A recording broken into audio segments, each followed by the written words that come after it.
নমস্কার সম্মানীয় দর্শক বন্ধুগণ, বাংলার যুবসাথী প্রকল্পে এপ্রিল মাসে টাকা দেওয়া শুরু হয়েছে।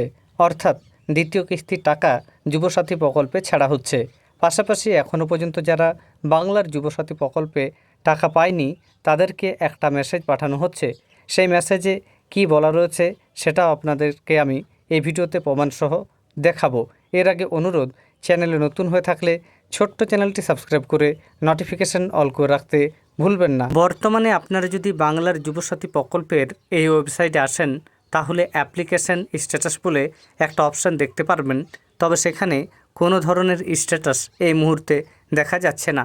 তাই আমি আপনাদের সামনে যে ইনফরমেশনগুলো তুলে ধরছি সেটা অত্যন্ত গুরুত্বপূর্ণ হতে চলেছে।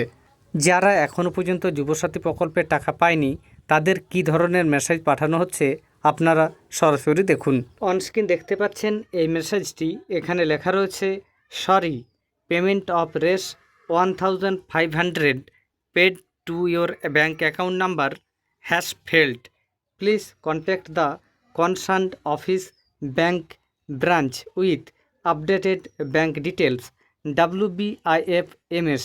আপনারা জানেন বর্তমানে যুবসাথী প্রকল্প সহ অন্যান্য সরকারি প্রকল্পের টাকা WBIFMS এর তরফ থেকে দেওয়া হয়। এবার যারা এই ধরনের মেসেজ পেয়েছেন তারা কি করবেন সেটা আপনাদের জানাচ্ছি। যারা এই ধরনের মেসেজ পেয়েছেন তারা অবিলম্বে আপনার ব্যাঙ্ক অ্যাকাউন্টের জেরক্স, আপনার আধার কার্ড, ভোটার কার্ড, প্যান কার্ডের জেরক্স নিয়ে আপনারা ব্যাংকে গিয়ে যোগাযোগ করুন। আপনাদের তথ্য ঠিকঠাক হয়ে গেলে আপনারা খুব শীঘ্রই এই প্রকল্পের টাকা পাবেন। তবে যারা কোনো রকমের SMS পাননি তারা অপেক্ষাই করুন, কেননা বর্তমান সময়ে এখনও পর্যন্ত যুবসাথী প্রকল্পের স্ট্যাটাস দেখা যাচ্ছে না।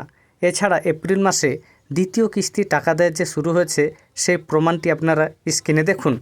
অনস্ক্রিন দেখতে পাচ্ছেন এখানে লেখা রয়েছে 1500 টাকা ক্রেডিট হয়েছে 2/4/2026 তারিখ নাগাদ। এটা পুরুলিয়া জেলার একটা মেসেজ। অর্থাৎ যুবসাথী প্রকল্পের দ্বিতীয় কিস্তি টাকা দেওয়া ইতিমধ্যেই শুরু হয়েছে। এখনও পর্যন্ত যে সকল দর্শক বন্ধু এপ্রিল মাসের টাকা পেয়েছেন, অর্থাৎ যুবসাথী প্রকল্পের দ্বিতীয় কিস্তির টাকা পেয়েছেন, তারা অবশ্যই কমেন্টে জানাবেন। এছাড়া যারা এখনও পর্যন্ত একবারও টাকা পাননি তারা জানাবেন যে আপনি এই ধরনের মেসেজ পেয়েছেন কিনা, যে মেসেজটা আমি আপনাদের দেখালাম। ধন্যবাদ।